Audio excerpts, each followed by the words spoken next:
I need to talk to you guys about something. Are y'all in here? Okay, so listen up, all right?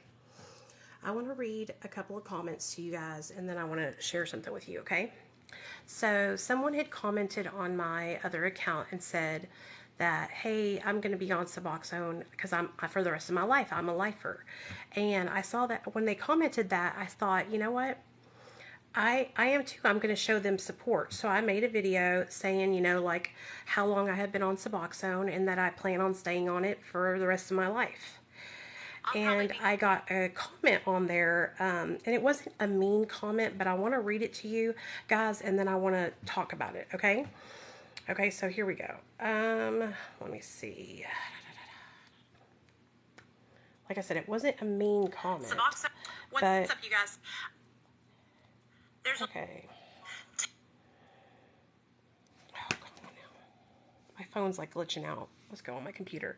Okay, so this is a teaching moment. Okay, guys. So first and foremost, we got to do better in the recovery community. It's almost 2023, and we're still invalidating each other's recovery experiences. And I just don't understand why we're doing that still. It's 2023, you guys. We're not stuck in 1939, okay? It's 2023. There are many different pathways to recovery that are not abstinence, okay? Abstinence-based recovery is wonderful, and if that's the way you recover, you know I 100% support you. 100%. Okay? With that being said, people who are abstinent need to start opening their minds to understanding that there are different paths to recovery that are not going to look like their abstinence-based path. Okay? I work in the recovery field, and I'm also training to be a substance use disorder counselor, okay? And I am so grateful that I'm able to do this. You know why? Because I'm going to help so many clients who have felt not heard, who have felt alienated because of their choice on how they recover. And I'm going to support their recovery, whatever choice they decide to make. Okay, so let me read this comment to you, and then we are going to learn about it. Okay, so I had said, you know, like I'm going to be on subs for the rest of my life. They really help me, and they help me to be a better version of myself. Okay, and a young man named Shane, he wasn't being rude, but I want to read this to you guys.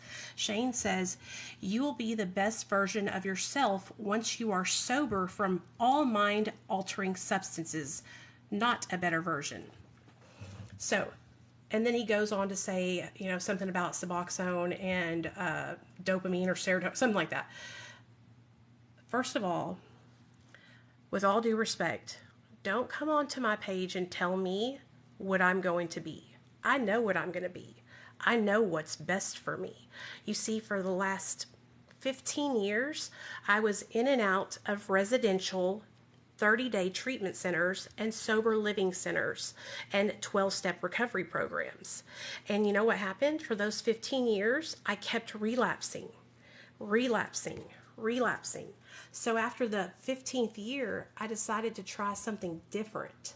I decided to stop doing the same thing over and over again, expecting different results.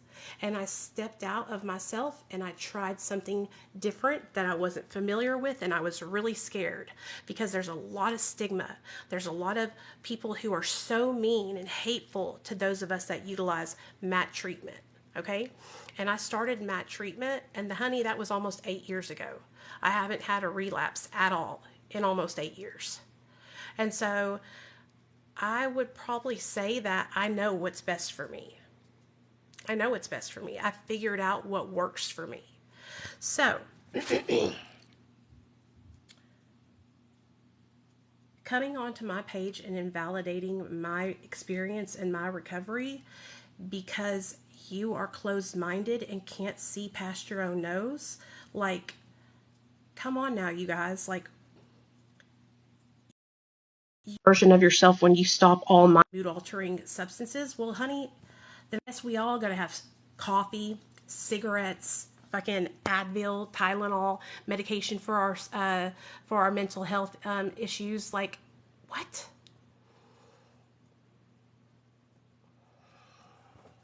Haley, no, I'll tell you about that in just a second, okay? But no, not necessarily, but I'll share it with you in just a minute. So I really want people to start opening their hearts and their minds, okay, you guys? Like, it's 2023, okay? It's 2023. Abstinence-based recovery is great, and it works for some people. But there are many of us. Nathaniel, go lay down in your bed now, or I'm going to spank you. Go. Go. I love you, but go lay in your bed. Dad's in there with you. Abstinence-based recovery does not work for everyone. And so for those of us that it has not worked for, we have found something that works for us. Okay, so instead of invalidating our recovery and invalidating our experiences, why don't you come onto our pages and congratulate us for finally finding something that helps us, that works for us. Okay, for 15 years, I relapsed every single time I got sober. For 15 years, I was in and out of rehab, in and out of AA, in and out of sober living facilities, okay? And I kept doing the same thing over and over again, which was going to rehab and going to AA, expecting different results because that's what people were telling me I had to do. People were telling me, that's the only way. You can't get sober any other way. They weren't even offering me any other options. And so when I finally stepped out of myself and found out that there was actually other ways to get sober, there was actually medication that could help me get off of the drugs that I was on and be stable and have a better quality of life, I tried it and it saved my life. Okay? I was a bottom of the barrel on the side of the road, hanging with a needle hanging out of my arm, junkie. Okay? I would do anything to get my next fix. And I've been sober for almost 8 years. And that's because of therapy, Suboxone, and you guys, my community. Okay, so let's help each other. Instead of invalidating each other, let's encourage each other. So, if your daughter's struggling and she's a heroin or fentanyl addict, I was addicted to opiates and meth, cocaine, and Xanax. And so I went into detox and I got off of all that. And when I was in detox, my husband had gotten on a MAT treatment program, which is Suboxone. Suboxone is buprenorphine and naloxone. It's a partial opioid agonist that binds to your opioid receptors in your brain, okay? And basically takes that receptor up and fills it up so that way you don't have cravings. It lessens the cravings. It takes away your withdrawal if you're in withdrawal. And it also helps you to not be able to get high on other opioids, right? And so you can be on this medication for a short term, or you can be on it long term, or you can be on it for the rest of your life. Now, for alcoholics, there's an amazing medication called naltrexone, aka Vivitrol. And it is a once a month injection, or you can take it in a pill every day. And what that does is it blocks the effects of alcohol. Or if you're an alcoholic, you can use Antabuse, which is a medication that you take, and if you drink on top of it, it'll make you so sick you will never drink again. And then there's topiramate, and another medication. But there's a lot of medications to help with alcohol. A lot. And so if you're an alcoholic, you could actually reach out to Recovery Delivered. There's a link in my bio. And reach out to them. Tell them that you're an alcoholic and you want to get on naltrexone, and they will get you on it. Because they help alcoholics too. So, yeah, that is what medication-assisted treatment is. Okay, so basically, instead of, going to treatment and detoxing and cold turkeying and all that stuff, you can get on a maintenance medication that will help you control those urges and cravings to use, help ease the withdrawal, and help you to not use other substances like alcohol or opioids on a day-to-day basis. Combined with therapy and a community, like a fellowship, like a group like we have, MAT treatment is like so successful. I would probably say like 92% successful whenever you combined your treatment, your medication assisted treatment, with therapy and some kind of recovery community group where you're fellowshipping with other people who understand what you've been through, like-minded people. It'll change your life. It'll change your life. And so what I'm trying to do is I'm trying to help people to open their hearts and minds to multiple paths of recovery. Okay. For too long, there has been a monopoly on recovery by the 12-step abstinence-based community. They feel entitled to recovery as if it's theirs to hold and be told to everyone what recovery is and isn't. And that's just not what it is, okay? It's not what it is. Recovery is unique to each individual. Okay, what I'm doing for me might not work for you. You have to find that special combination that helps you maintain your recovery. Okay? For many years, for 15 years, I tried to fit into the abstinence-based bubble that all these treatment centers, counselors, and sponsors were trying to fit me into. And I finally tried something different, and it saved my life. I wouldn't be here today if I hadn't got on Suboxone. I wouldn't be here today. So when you come onto my page and you tell me that I'll be sober when I stop taking my life-saving medication, that offends me. You know, don't come onto my page and tell me that I need to stop taking my life-saving medication. Okay, you wouldn't walk up to somebody and tell them that they need to stop taking their insulin, their inhaler, their heart medication, their diabetes medication, their medication for their mental health issues.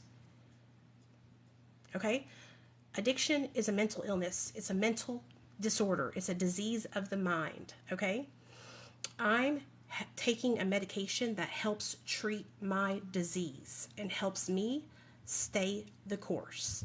Okay? If you can stay the course without taking medication, consider yourself lucky. Consider yourself fortunate. Okay? I had to do something more because 12 steps does not work for me. Praying and doing meditation and doing my big book study and sponsoring and being sponsored and going to conventions and having a relationship with God was not enough for me. It was not enough. Okay? I did it for over 15 years. In and out, in and out, in and out. If I was going to be successful, I would have fucking got it by 15 years. Okay? And so when we come into people's pages and we comment things like, you're not sober because you're on Suboxone, you're not in recovery because you're on Suboxone, or you can't get a chip because you're on Suboxone. Okay? I want you, as a person in recovery that is recovering through abstinence in a program of recovery, a 12-step program, I want you to really take a step back and think, wow, I'm telling people that they're not in recovery. Is that conducive? Is that helpful? Is that something that's going to inspire them to keep doing better and keep on staying sober? Or is that something that I could keep to myself and keep it moving? You know, we all got opinions, okay? That doesn't mean that you have to come onto my page and spew your opinion to try and discourage me. I will be on Suboxone for the rest of my life, and I love it. I am happy being on my 1/4 milligram of Suboxone. Being on that amount of Suboxone helps my depression, okay? I had debilitating depression for 4 years. Okay, I got off Suboxone for almost a whole month, and then I had even worse depression. So I reinstated on a 1/4 milligram, and it lifted my depression.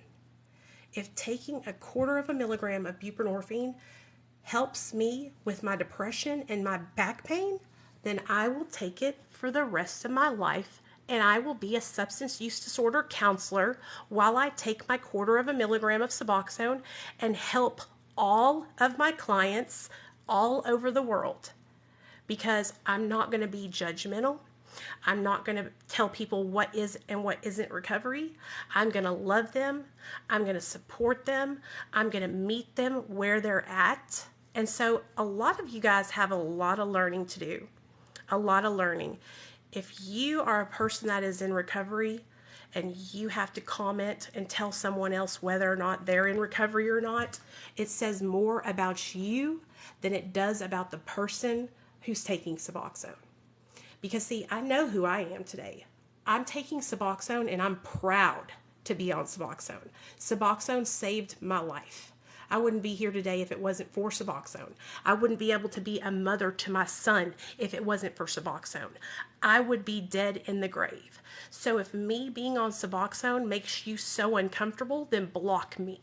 Because I will forever share about how Suboxone, therapy, and a community of people that are like me helped me save my ass. Okay? Okay. So, like I said, one more time, let's get it together. It's almost 2023, recovery community. There's more than one way to recover. That is not abstinence. Okay? So, more than one way. That means there's Matt, Cali sober. You know, there are people that go to church and that's how they get sober, through religion. There's some people that get sober through working out at the gym and doing exercise. That gets them to get sober. That doesn't mean that their recovery is less than mine because they don't do meetings or they don't do groups or they don't go to the MAT clinic. It just means that their recovery is different. It's unique to them. Because let me think, are we all the same? Are you and me alike? I mean, we're different, right? I mean, I think we are. Yeah, you're white, I'm brown. I got black hair, you have blonde hair. I got brown eyes, you have blue eyes. Okay? We're different people. And so what works for me, and what works for you, works for you. You know what's great? I celebrate you for that. I celebrate your recovery. Why can't you celebrate mine? And if you're not going to celebrate mine, then shove off. Because I want to surround myself with people who celebrate my recovery. Because that's what I'm about. I'm about celebrating people's recovery. I'm about celebrating their positive changes. Okay? I'm not about focusing on, oh, that person relapsed. They need to go all the way back to day one. Nope. You relapsed one day in this week. Oh, it was today on Sunday? You relapsed on Sunday. Why are you upset? What about Saturday, Friday, Thursday, Wednesday, Tuesday, and Monday? What about all those days that you stayed sober? So Sunday was the only day that you slipped? Stop beating yourself up about it. Get back on track and let's kick ass and take names. Okay? The day of shame and fucking shaming people and tough loving people, those days are fucking gone, honey. Those days are long gone. That's not how we do it in the recovery community anymore. Okay?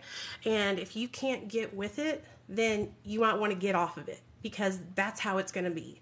We don't shame people in the recovery community anymore. We support each other and we love each other. Okay? And we encourage each other. All right? And we know that we're different people. And so we don't judge people because their recovery is different than our recovery. Suboxone is buprenorphine and naloxone.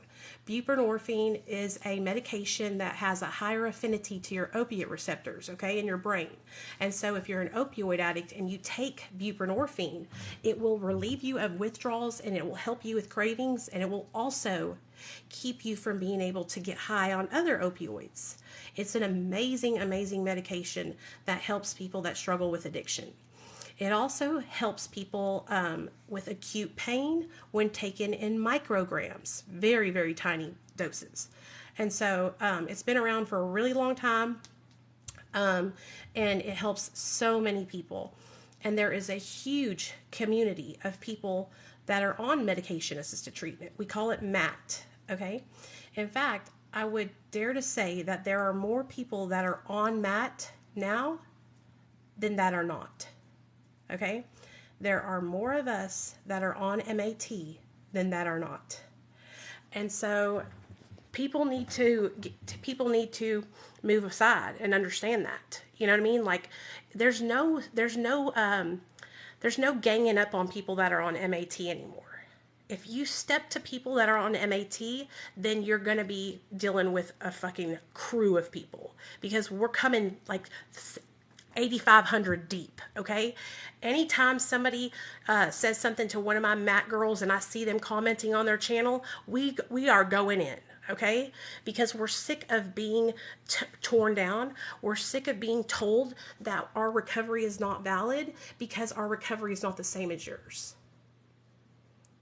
I don't understand the whole stigma on how people recover. I'm all for subs and Cali sober. So am I. So am I. And that's what I don't understand. Like, I will tell you what it is. I'll tell you what it is. I used to be really hardcore in Alcoholics Anonymous, okay? Really hardcore. I was on Suboxone and I was really hardcore in Alcoholics Anonymous. So I hung out with all these people. A lot of people in these programs feel like those of us who are on Suboxone are cheating. We're not real. We didn't really do the work. We didn't go through all the. Are you stupid? We've all been through withdrawal a million times. To get on Suboxone, you have to go through withdrawal to get onto Suboxone. So we're not cheating the system. We didn't get over. We didn't do anything, not do anything that you did. But do you see what I'm saying? And it's also a superiority thing. They feel like they are elevated above us because they are not on Suboxone and we are. And so it makes them feel good to say things to us to make us feel lower and to make themselves feel higher, just like fucking grade school, you know? But the thing about it is, you guys, is that, like, real talk, in the substance use disorder community, this is literally the new age of recovery, all right? The old ways are dead and gone. In recovery now, we support multiple pathways to recovery. And we don't just say we support it. We support it, okay? We don't say we support MAT treatment and then when Nicole turns her back say, she's not really sober. We don't say we support Cali sober and then whenever culture turns her back, we say, she's not sober because she smokes pot. No, we support it for real. We are allies, okay? We are allies. We do not just fucking say it because it sounds good.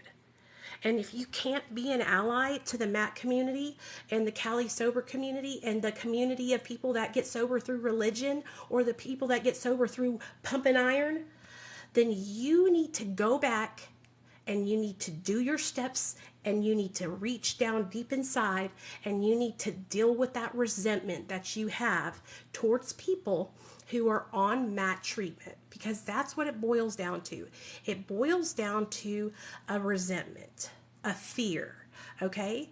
What are you afraid of? Are you afraid that because I'm on MAT, I'm going to take over the world and get positions that you would normally get? Because that's already happening. Like I said, I'm in college to get my substance use disorder counseling degree. I'm kicking ass and taking names. So if you want to sit on the sidelines and watch and be upset, you can. But honey, I would tell you to get on in here and start studying and let's do it together. Because we can help each other. I was bullied out of the rooms because I was prescribed medication to help as a tool in my recovery. Hey, Miss Harrington, what's up, baby? And I totally understand. I totally understand what you have been through. And I will tell you the only reason why I wasn't bullied out of the rooms was because I was in the rooms and undercover. I didn't tell the old timers I was on Suboxone. The only person I told was my sponsor. You know, and she was one of my friends from when we used to get high together. Before I got my sponsor that's really old, I had a really young sponsor that was my friend from Active Addiction. She got sober like 3 or 4 years before I did. But there's no reason for us to invalidate each other's experiences. Listen, if you had a bad experience with Suboxone or methadone, I understand. I had a bad experience with methadone. Okay? I was addicted to methadone. But you know what? I don't put my experience onto my girls that are on methadone.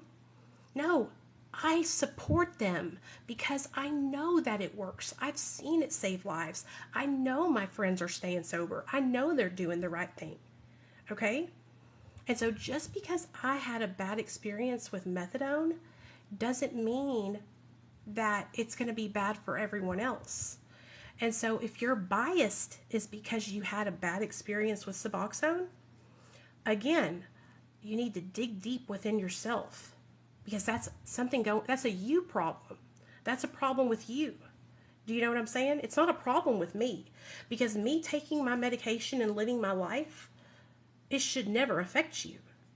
Do you understand what I'm saying? It should not affect you. If it does affect you, then we got a problem. We got a problem. Do you know what I'm saying? Callie Sober saved my life as well as many of my friends. Yeah, yes. And so culture, let me say something, okay? I used to think that the only way to be in recovery was either to be on prescribed medication, okay? Be abstinent, okay? Be on MAT or be abstinent, right? I looked at being on marijuana as, oh, you're just choosing to smoke because you want to be high all day long, right? Because I didn't understand. Because that's what I thought. I thought people were just chiefing blunts and staying high all day. My sister's a drug addict. My sister got sober, and my sister works at a dispensary. Marijuana saved my sister's life. She has bipolar disorder. She has really, really bad anxiety, and she has glaucoma, like for real. And medical marijuana has helped my sister have a better quality of life. And it has helped my sister to not have to go into a mental institution every year because of her bipolar. So,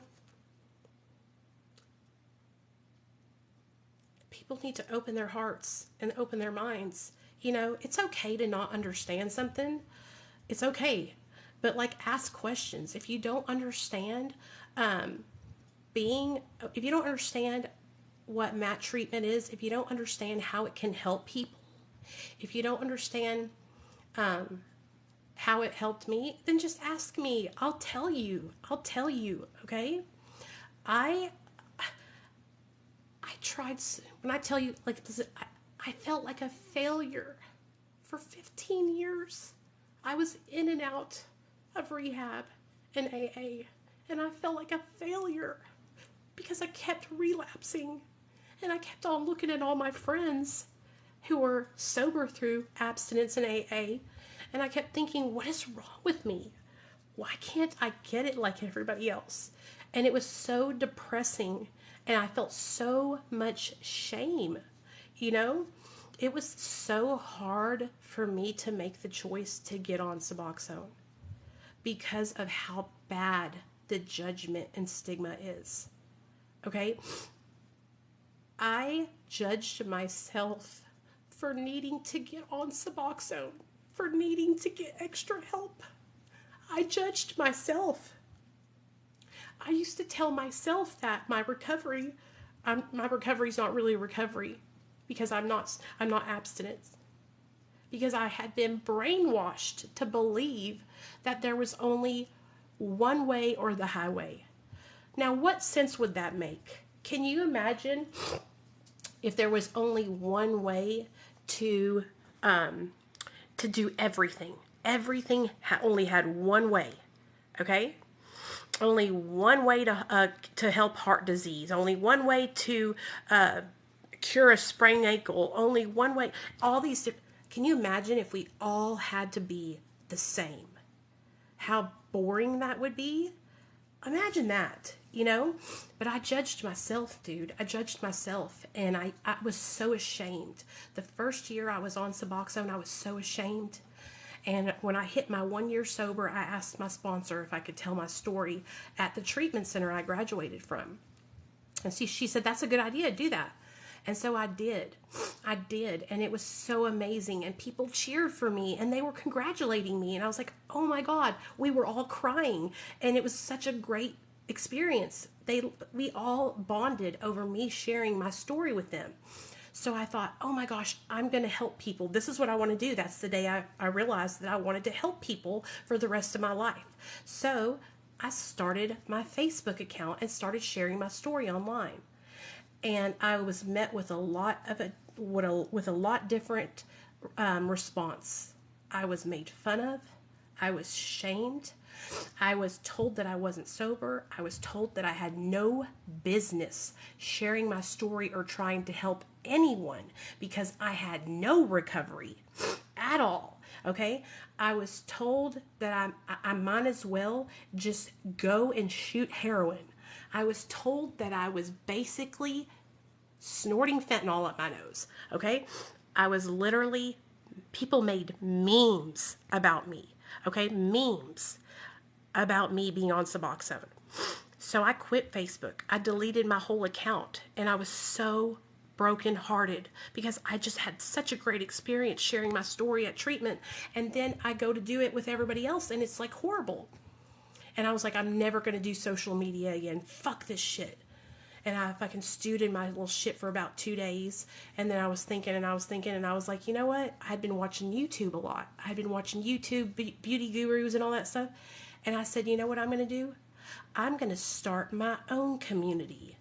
I'm going to start a community that is all inclusive, that supports all people no matter where they're at. I support you if you're still using drugs. Did you know that? If you want to continue using drugs, I love you and I support you and I'm not going to judge you. I'm here for you. Okay? If you want to get sober, that's great too. I want to help you do that too. If you don't want to, I'm here for you too. I just want people to know that they have support and that they're loved and that I'm proud of them. I'm proud of you for waking up, putting your shoes on, putting your socks on, putting your pants on, brushing your hair, and getting out of bed. Because there was a time in my life where I couldn't get out of bed. I was so depressed. Okay? I felt like a fucking loser. I felt like I wanted to die every single day, and now I don't feel like that. And so I want to help other people not feel like that too. And that's all I want to do is help people not feel the same way I felt. And so that's why I can't understand why anyone would want to invalidate or discredit somebody's sobriety because it's not exactly like theirs. I cannot even understand that, you know? So, anyway, I'm sorry that I got on a tangent there, but it's very important to me, you guys, that I lead by example, okay? And I'm telling you, the recovery community has got to do better. We have got to stop invalidating each other's experiences. We have got to stop telling one another that we're not sober, we're not in recovery. We have got to stop commenting on each other's medication doses. We have got to stop telling people how they need to do the 12 steps or how they need to do this. We just need to meet each other where we're at and lift each other up. That's what we need to be doing, okay? All the other stuff, that's between you and your therapist, you and your mentor, you and your sponsor, you and your doctor, okay? But me, as your peer, as another addict, I'm just here to love you. I'm just here to love you and encourage you and cheer you on, motherfucker, okay? Because I want you to succeed. I want you to be successful. And that's the thing, I want every single person in this live chat to be successful. Okay, I don't have hate in my body for no one, not even people who harassed me for fucking 2 years on this app. Okay, I want what's best for every single person. Okay, because I know what it's like to struggle. Okay, and so I'm going to lead by example. I'm going to lead by example, and I've even made mistakes, you guys. I catch myself saying stuff like, I'm on a low dose of Suboxone. I've got to stop saying that. I can say I'm on 0.25 of milligram, but I need to stop saying a low dose or a high dose. Why? Because imagine if you're somebody who is on 32 milligrams of Suboxone, and you hear me saying, oh, I'm on a really low dose of Suboxone, so it's not that bad. how's that going to make you feel if you're on 32 milligrams? Well, does that mean that me being on 32 milligrams is bad, Nicole? And so these are things that I'm learning and I'm hearing myself do, and I'm hearing other people in the recovery community do that. Okay? And so what medication you're on and what dosage you're on is between you and your doctor. Okay? And no one else should be commenting on that. And you should be proud of wherever you're at. You want to know why? Because where you're at right now is exactly where you're supposed to be. That's exactly where God wants you to be at this very moment, where your higher power wants you to be, where the universe wants you to be, where nature wants you to be, right? Is where you're at right now. So we need to all quit trying to fucking toy around with the universe and let people be where they're going to be and encourage them.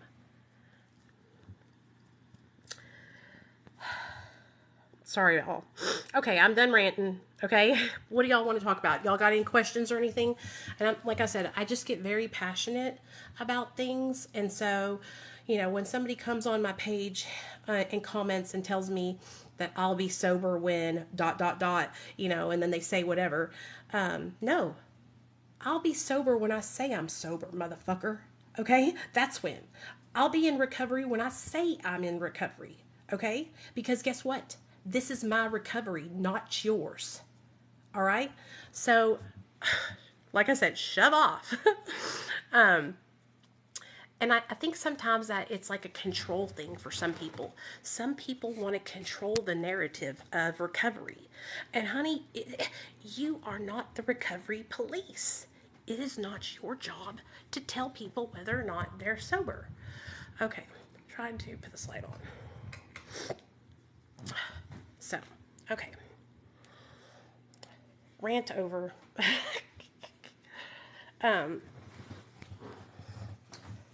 Okay, there we go. I feel better now. I just really needed to get that off my chest, because I've been seeing so much of it all online lately. And, I'm somebody who has been on Suboxone, you guys, long enough to where, I'm not embarrassed to be on it. I'm not ashamed anymore. It doesn't hurt my feelings when people tell me that I'm not sober anymore like it used to. It used to hurt my feelings bad. You want to know why it hurt my feelings? Because I wanted to be validated by my peers.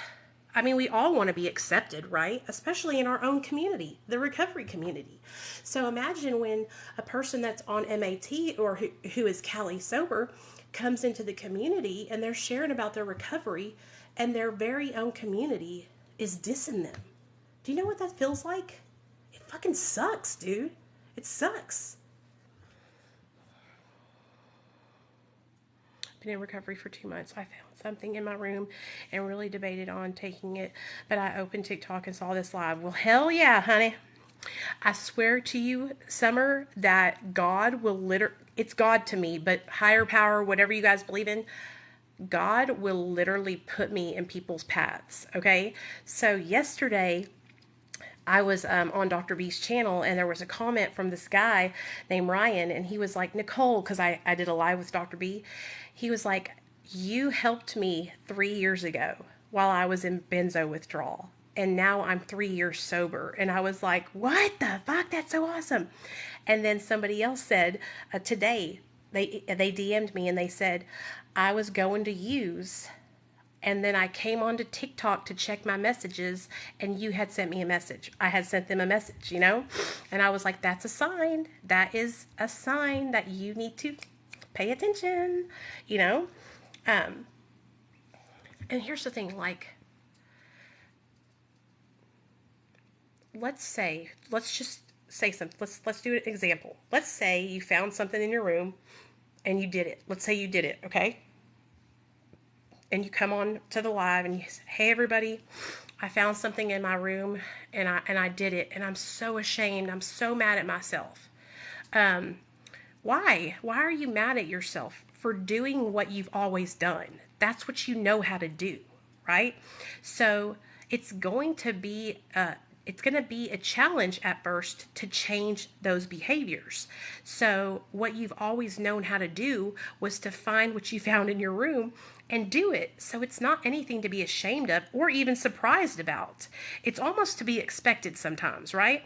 Of course, I don't want you to do that, but if you did that, don't beat yourself up, right? Don't beat yourself up, okay? That was one time. Think about all the rest of the days of this week that you have stayed on track and done good.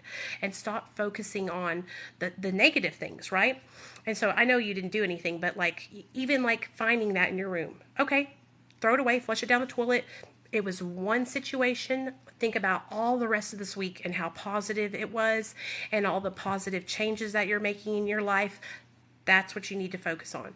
Focus on all the changes and the beautiful things that you're doing in your life and in your recovery to be a better version of yourself.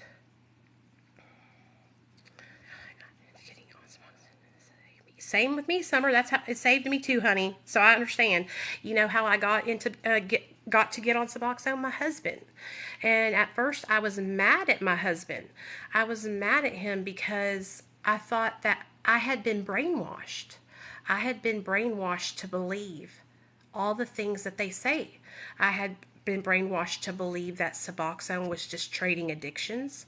I had been brainwashed to believe that being on Suboxone was the same thing as being on heroin or fentanyl. I was brainwashed to believe that people on Suboxone were just wanting to stay high. And I believed that because that's what I had been told for so many years. So when my husband got on Suboxone, I cussed his ass out. And I said, "What are you trying to do?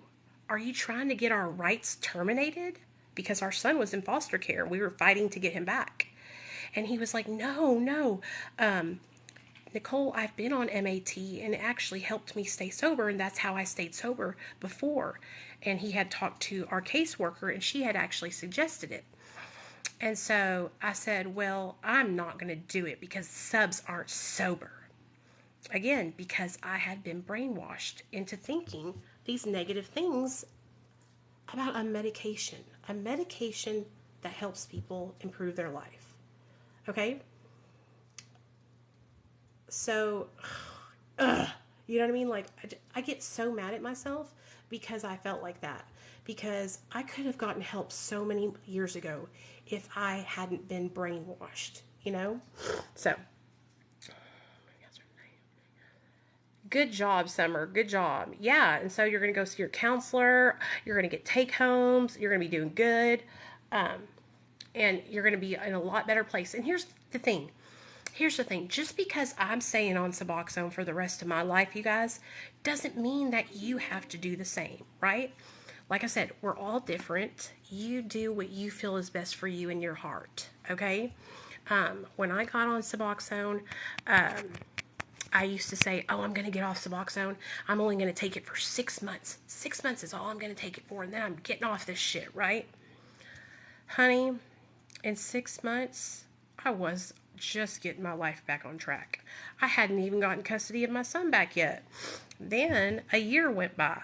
And I had gotten custody of my son back, okay? And I was stressed out because I was trying to be a mother to my son. I was trying to learn how to be a mom without being high, okay? And I didn't know how to do it because I had only been a mom for 1 year, and during that year I was fucked up, you know? And so I was really struggling. So that whole next year, I was on the struggle bus. Then my 3rd year, I just started to get in the groove of making my YouTube channels, doing my meetings online, going live. I had finished working my steps with my sponsor. Like, I was just really starting to get into like the groove of things, you know? And then my 4th year, my eyes started to open and the wool started being pulled from my eyes. The wool of abstinence-based 12-step program telling me that the only way to be sober was through abstinence. At 4 years, I started to disconnect myself from the program and deprogram myself and deprogram these beliefs that I had been taught for 15 years. Okay? Imagine being on MAT but still believing that you're not in recovery. That was me for years. I'm not really sober because that's what I had been brainwashed to believe. Okay? Today, I know that recovery has nothing to do with medication or the substances that we're using or not using. Recovery has everything to do with what we're healing on the inside, changing our negative behaviors, healing our traumas, okay? Getting in touch with our child self that was hurt and broken, and healing that, right? Learning how to cope with life, learning how to cope with things that we normally would get high over, right? I got in a fight with my old man. I'm getting high. I stubbed my toe. I'm getting high. Okay? I gained weight. I'm getting high. All right? Like everything was, I'm getting high. Now, guess what? Now I have an arsenal of coping skills. If I get into a fight with my old man, guess what? I don't get high. I come on here and I talk about it. I journal about it. I call my sister. I call my mom. I take a walk. I take my little boy out to the store and buy him some toys or something. Like, I have coping skills, right? When I find that dope in my bedroom that I literally did not know was there, and I'm super triggered, I take it to the toilet and I flush it, and I call my support system, or I go onto TikTok and I find my community and my recovery girls and guys, and they help me, and I talk about how I'm feeling. That's a coping skill. That's a new coping skill, right? In the past, if we found dope, what would we do with it? We would get high. So you just literally used a new coping skill. I bet you didn't even know you were doing that, did you? You know? And so it's amazing. That is what recovery is about. Growing and healing, right? And becoming not the girl or guy that we were in active addiction, not the person that we were then. When we were in active addiction, we were selfish, right? We were self-seeking, we were depressed, we were hurting, you know, and we're healing that, right? We're healing that person that we were, and we're becoming a new person. Like, we're not just healing, we're healing, and then we are becoming a new person, right? Like, we are going from like a caterpillar to the cocoon thing to the butterfly, you know? So we're not just, you know, like fucking staying a caterpillar. We're like literally transforming. Transforming is what you do when you're in recovery. Okay? And the thing about it is, there's some people, you guys, who will never experience that transformation because they're stuck. They're stuck in this one way of thinking, this one way of believing, and they can't see past their own nose. They can't open their hearts, they can't open their minds, right? They're not willing to learn anything new. And so I'm not going to be like that. I'm always learning. I'm always growing. Okay, this last week I went to a seminar on LGBTQI plus clients and how to work with the LGBTQI plus community. And you guys, I learned so much, and it made me feel so much better because I want to be able to help people, and I don't want anyone to ever feel like I'm not recognizing them, right? I want every person to feel validated and recognized, right? If you're somebody who is a lesbian, if you're non-binary, okay? If you're intersex, if you're two-spirited, like, I want you to know that I see you and that I support you and that we're in this together, you know? And so, like, I'm always learning and growing growing and learning new things. And that's what you're going to do when in your recovery. You're going to be constantly growing and learning and evolving, okay? Evolving and then transforming, right? Into that transformation where your butterfly wings come out and you fly onto a little daisy and, you know, fly onto the daisy.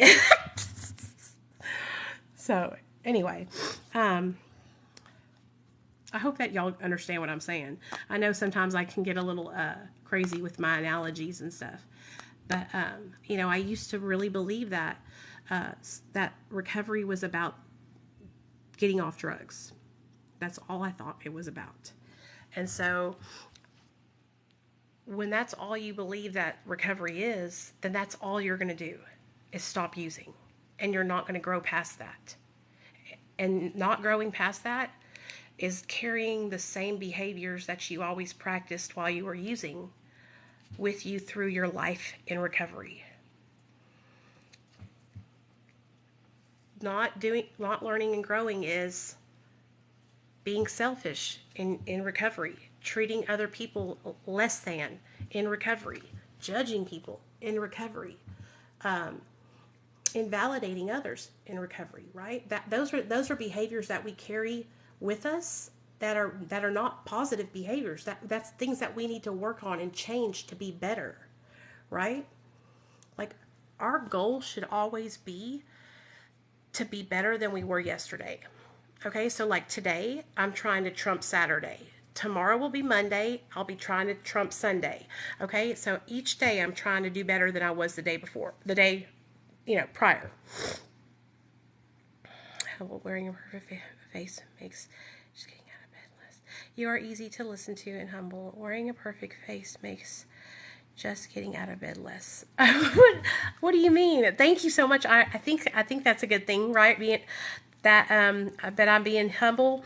I mean, listen, here's the thing, okay? Like, I'm not perfect and I make mistakes and I pop off sometimes, right? But I will always go back, you guys, and make it right. I will always apologize. I will always let people know, hey, that wasn't nice of me. I shouldn't have said that. Or, hey, let me make this right. Da-da-da-da-da. Because I don't want to carry that shit with me into the next day. And you know what? I don't want to send somebody on their way feeling like, damn, she's fucking rude, dude. She hurt my feelings. Or who knows? Somebody could be going through something, right? Somebody could be going through something horrible. And all it takes is just saying something like, hey, I hope you have a good day today. Instead of being an asshole. And so I think about that kind of shit. I think about how fragile life is, and I don't take it for granted, because we are losing people every single day. All right. And I'll tell you 2 examples of situations that really made me realize how fragile life is and why I don't take it for granted. Okay. It was in 2017 when my friend Ashley hung herself. And I could have prevented it. And I let her talk me in to not telling anyone that she was struggling with suicidal ideations. Okay? She begged me, please don't tell anybody. Please don't tell anybody. She had sent a picture to my phone by accident of her neck with ligature marks around it. She had hung herself and the rope broke, but she had the rope burn around her neck, and she sent it to me by accident. And I called her and I said, I'm calling 911. We're going to get you some help. Da da da da da. When I tell you, she begged me to not tell anyone. A week later, she hung herself and succeeded. And I learned right then that day that I fucked up. I could have prevented that from happening. I could have helped her. I could have told somebody. But instead, I let her manipulate me. And now she's not alive anymore. Okay? That was the first time. The second time was in 2021 in March, when I was in California with Dr. B. I got a phone call on the 1-800 number. And it was a little girl named Rachel. And Rachel was in a human trafficking situation where she had a violent pimp who was trying to prevent her from getting into rehab and getting sober from ice and fentanyl and so many drugs, intravenous. She had no family. Her mother died of AIDS. Her dad was in prison. Her brother was in prison.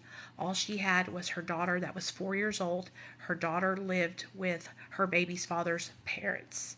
Okay? I helped her find treatment. We became very close friends over this 30-day period of time. That pimp followed her to another state, beat her ass in that state, got arrested. Then we moved her from that state back to her home state. And he's in jail. And he started calling her from the jail on her phone. And when she got back to her home state, she had a doctor's office visit with the Suboxone doctor the next day. She was supposed to be there at lunchtime. Her best friend Hannah was going to go pick her up. Been calling her and calling her. She wasn't answering. Hannah got there and she was overdosed, foaming at the mouth with her phone right beside her. And guess who was on the other line? Cussing her out, telling her that she might as well kill herself because if she doesn't pay him back the $1,500 that he gave her, then he's going to kill me and he's going to kill Hannah. And so she overdosed and died. Hannah calls me and says, this fool is threatening us. I said, I know. We go to the police. I'm going to the police. The next morning, Hannah went to go get ready for work, so she went by her apartment because I told her to stay at her mom and dad's house. She was shot to death out in front of her apartment. And this fool was in jail. He had her killed, this motherfucker. 2 girls, okay, 2 women. And Hannah was pregnant. And these 2 girls, I became like best friends with them over like a 30 to 60 day period of just going back and forth with them, helping them go into treatment, helping her get away from this pimp, helping her make police reports, all this stuff. And now they are both dead. You know, like life is so fucking short. And so like while we're all going around telling so-and-so they're not sober, telling so-and-so that being on MAT treatment isn't recovery, judging people that are Cali sober, right? That people are literally dying, dude. Like, it's so important. Like, that shit don't matter. What matters is, like, loving each other and having relationships and being here to support each other. That's what life is about, right? Life is about connection, human connection, man. And so, I'm so passionate about this, you guys, I'm telling you. Like, I just want to see people in the recovery community do better. And I'm sure that, like, all of you guys are amazing. And you guys probably don't judge people, right? But there's just such a huge stigma and so many people who are just stuck in the Stone Ages, man. And I just hope that I can help change that, you know? Hey, Missy, what's up, girl? Oh, Brenda, yeah, I don't got my makeup on or nothing like that. But I did put makeup on today, and you should have seen it. It looked real good. I beat my face to the gods. It was a really pretty makeup look. I'll have to do it tomorrow for you guys. But anyway, I'm done teaching. I'm done ranting and teaching my little podcast over here. But I love people, you guys. I love people. I want to help people, right? I want people to know that they are important and loved, and that, you know what, you are an important part of this community. You are somebody that we need you to be here, right? Like, your presence is important. Oh, what, did your sister pass away from addiction, Brenda? I'm so sorry, girl. I'm really close to my sisters too. I am 40 and my sister Michelle is 39. She just turned 39 in November 5th. And then my baby sister Christine is 37, about to be 38. And so we are like back to back, you know. And so when I got into my active addiction, me and my sister Michelle, we were both drug addicts, but our baby sister Christine, she's not. And so when me and Michelle got into active addiction, our baby sister like had nobody, you know. And so now that I'm sober, like, it's really important to me to be there with my sisters, because I want them to know, you know, how much I love them.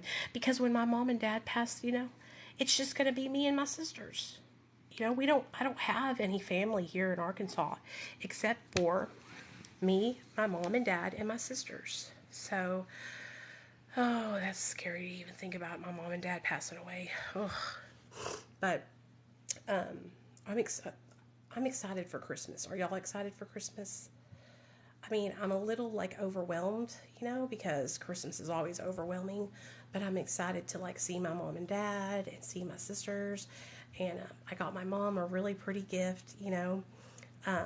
So, what me and my sisters decided is we're just going to focus on getting mom and dad a nice gift, and then we're not going to get each other anything. Last year, I went to Christmas and my sisters got upset because I didn't buy them anything, but I thought we were all under this understanding that we're just going to focus on mom and dad and our kids. But my baby sister was crying and upset because I didn't get her nothing.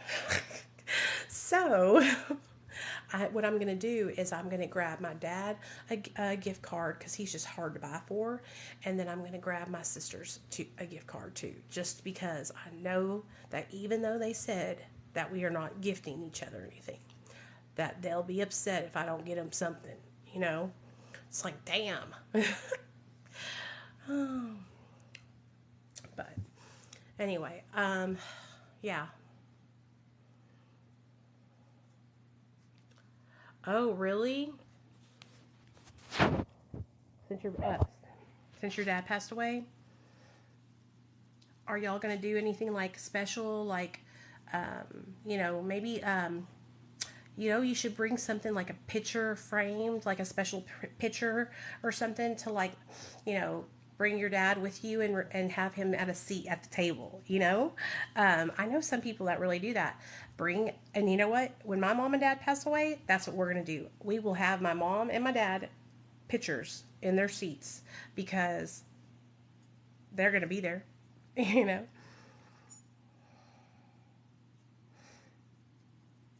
Everybody's been sick this weekend with the flu.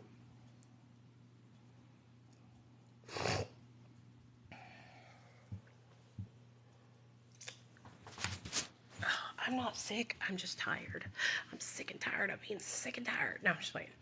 But I'm going to get off here and go lay down. But listen, the reason why I came on here, you guys, is because I'm serious. Like, every person's recovery is different, okay? There's no two people that recover the same.